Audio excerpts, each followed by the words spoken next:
Hey everybody, what's going on? I'm Rob Sestrino back with this week's Survivor burning question, and we've got a good one, and it's one that a lot of people are talking about this week because for the second time this season, we heard the account of a player who said that they had built an exact replica of a challenge that they just completed on the show.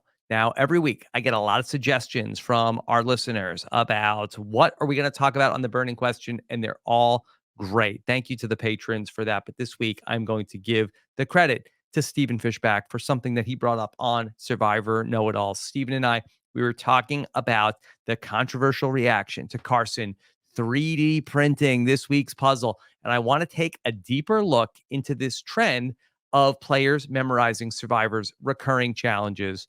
Let's start with, why is this happening now after 44 seasons? Well, we do have some extra insight this season because of the official Survivor podcast, On Fire with Jeff Probst. Jeff addressed the idea of reusing the puzzles on a recent episode called Choosing the Castaways a little after the 12-minute mark. Let's hear what Jeff had to say about this. I will say one thing I like about our puzzles right now is we've decided to keep some of our iconic puzzles and repeat them.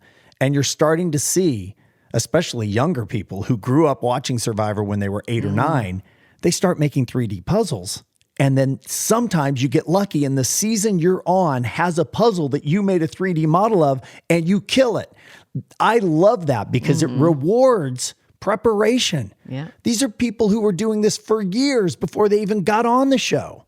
And it pays off.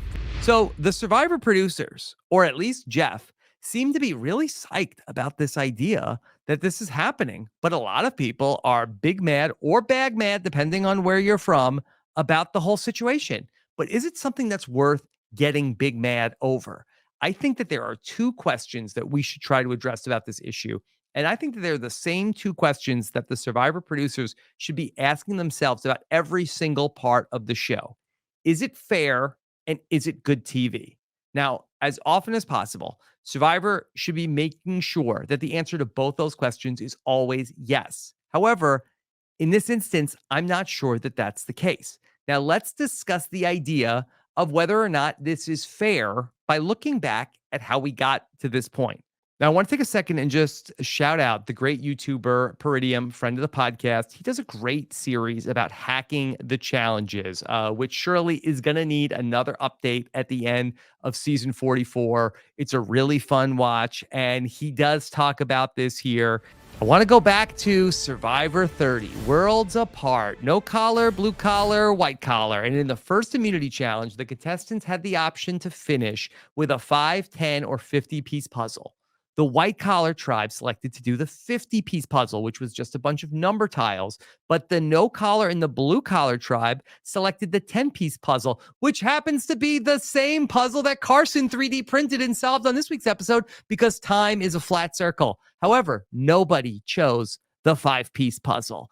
As the legend would have it, Survivor podcaster Colin Stone thought it would be pretty likely that Survivor wasn't going to let a good 5-piece puzzle go to waste. And prior to Spencer Bledsoe returning for second chances in season 31, Colin Stone passed along his idea to Spencer. Now, the best current record of all of this is from a 2015 Reality Blurred article where Andy Denhart details the conversation. And sure enough, look what pops up in season 31, the 5-piece puzzle. Jeff even set up the puzzle as having its own second chance story. In our first challenge of our 30th season, this was one of 3 puzzle choices. Nobody chose it. So the second chance story is the puzzle, finally getting a chance to be run. So it's the immunity challenge at the final 7. There's a big race into the ocean that involves jumping over boats and running back to the shore that culminates with the 5-piece puzzle. Jeremy gets there first, but Spencer shows up a little behind him. And just as Jeff says how fast anybody can solve it, This is the kind of puzzle you solve in an instant, and Spencer just did. would you believe it? Spencer wins immunity. Now, after medical attends to Tasha, who has like a panic attack in the water, kind of a scary moment, they finally get back to giving the necklace to Spencer. And Jeff can't even believe how fast he did it. I gotta tell you, we have tested that puzzle a lot. Nobody ever has done it that fast, ever. That was amazing. Congratulations. Spencer says nothing, probably a little worried that the teacher is going to be mad that he cheated on the test. Little does Spencer know how Jeff feels about it. Jeff would have wrote Spencer another letter if he would have known he studied ahead of time. In Millennials versus Gen X, though, David Wright plays for the first time. And to my knowledge, he was the first player to ever 3D print the tree puzzle that Carson solved this week. And I know this because I saw his audition tape. So after David finishes fourth place in Millennials versus Gen X, David wants to take his preparation to the next level for season 38. So here's David describing what he did to get ready for the Edge of Extinction from a Ponderosa video after the game. I screen capped every single Survivor puzzle that has ever been made into a 2-volume set. This is volume 2. He even 3D printed more puzzles. And then I made all these puzzles. I 3D printed the Cochrane puzzle from Caramoan. And was this helpful for David? And you know what? I'm sitting at Ponderosa, so as it turns out, doesn't matter how much preparation you do for Survivor, it just doesn't matter. He even lost a challenge that was in his book. And they were still on the spokes when we had already wheeled it up and raised our flag. And David was on that puzzle. Didn't win. But then, the moment that seems to be a tipping point for where all this happens in the new era, it's the final 11 reward challenge in season 41. And the teams are playing for grilled cheese. It's also the one awesome time that Jeff broke the fourth wall to tell us that he was hiding a secret advantage under the bench that Xander wasn't going to find. But it's a totally normal relay race through the water. You got to grab a buoy to bring it back. And those are the puzzle pieces. Now here comes Dr. Evvie Jagoda, who takes charge and gets the puzzle solved almost instantly.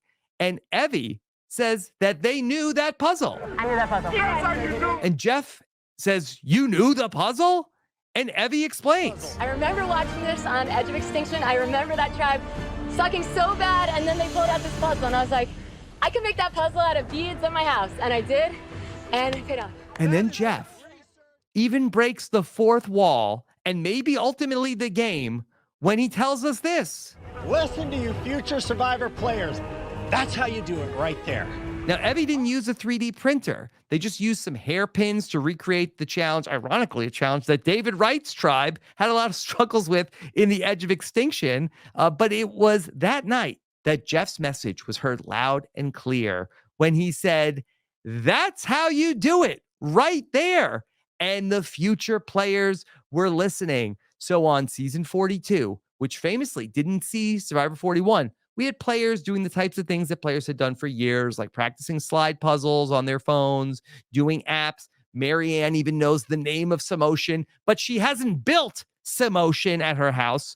But the group that shows up for Survivor 43 and Survivor 44 are built different. They heard when Jeff said that this is what we do in the new era. And in season 43, these players aren't messing around. While we didn't see any notable reused puzzles in season 43, check out this Twitter exchange from the other night. I jokingly tweeted, "The 3D printer is undefeated on Survivor." And season 43 star and incredible fill-in know-it-all James Jones replied, "Rob, I definitely did this puzzle a bunch. You actually kind of have to in this new era." So Dwight from Survivor 43, he jumps in with this blind item. I promise you, I know at least 5 people on Survivor 43 that had owned and practiced this tree puzzle while preparing for the season. And then Evvie even jumped in to add, I do. Not sure if Evvie does the tree puzzle or if Evvie knows the answer to the blind item. But James Jones also messaged me to say that he did have a puzzle from the tribe portion of the game, the turtle puzzle that he had studied and memorized before playing. They didn't make it part of the show. And as we know, we get to season 44, where Matthew has built the snake maze out of plywood in his backyard. And Carson is 3D printing the tree puzzle and then shown on the air building it. And the question that we are left with is this fair? And this might be controversial, but I actually think it is. If Survivor is going to insist on letting you do this, we shouldn't be chastising the players like Matthew or Carson for doing so. It's not their fault if the game is flawed.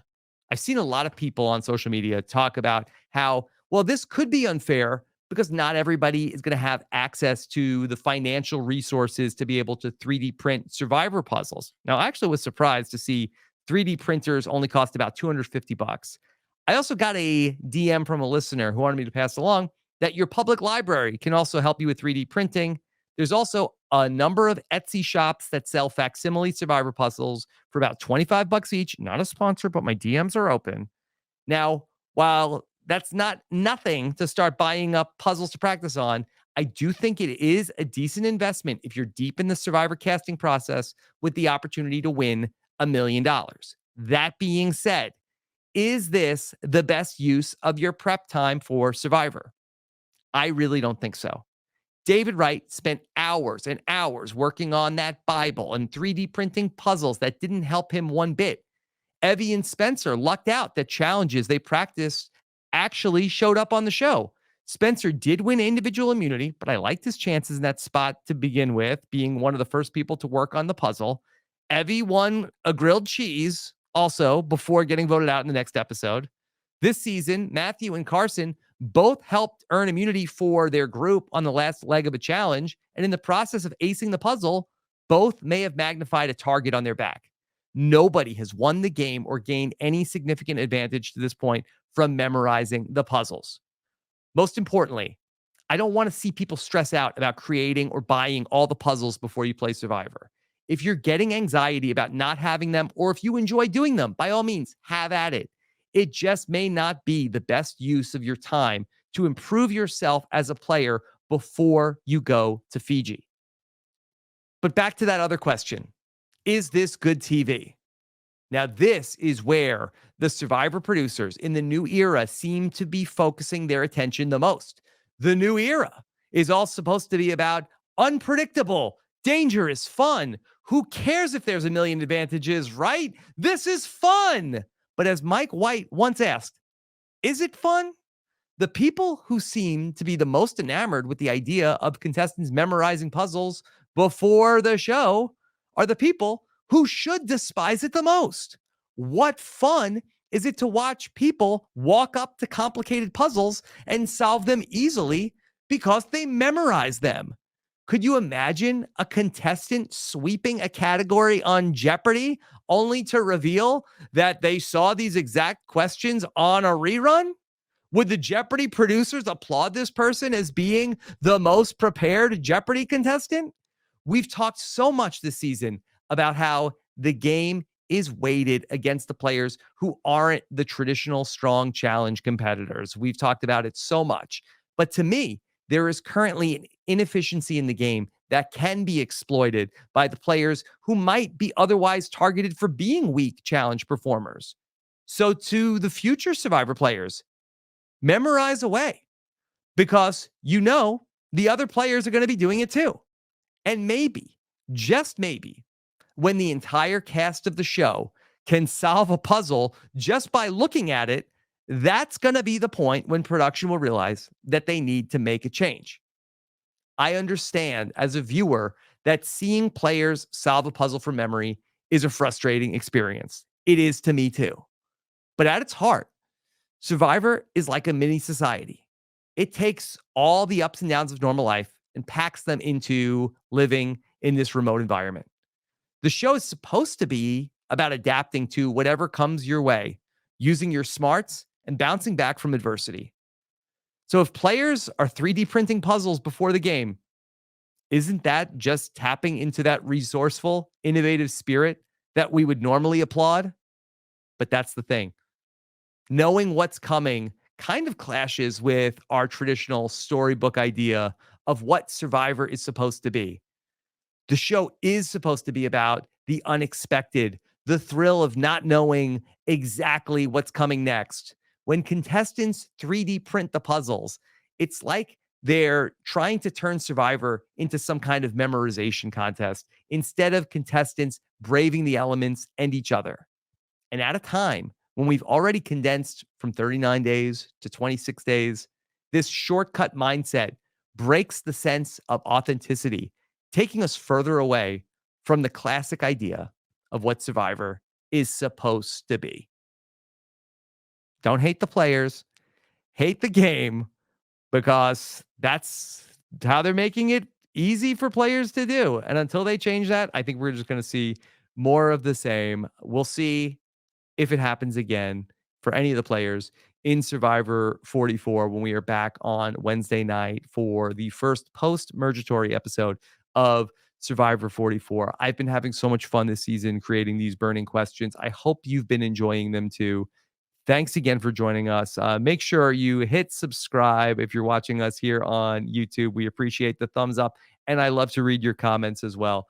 Take care, everybody. Have a good one. Bye.